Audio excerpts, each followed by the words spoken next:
Hello, this is your Congressman Michael Burgess. Despite a so-called ceasefire, media reports of fighting between the Ukraine and Russia continue.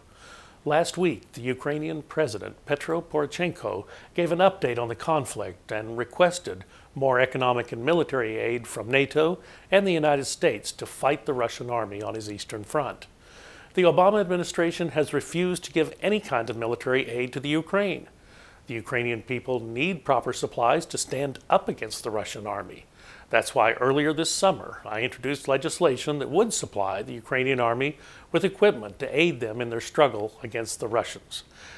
It is my opinion that the Obama administration's failure to act when the Ukrainians need it will result in a dangerous escalation in the conflict.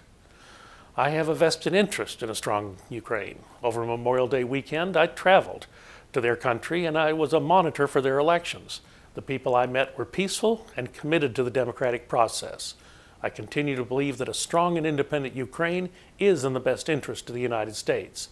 In fact, I'm scheduled to travel there again in late October to monitor their parliamentary elections. The bottom line is this: despite President Putin's assertion that Russia has done nothing wrong, it has become abundantly clear that they are behind the intervention by the separatists in eastern Ukraine. While our economic sanctions have been a good start, more aid is needed. Ukraine is our ally. It is time we start treating them as such.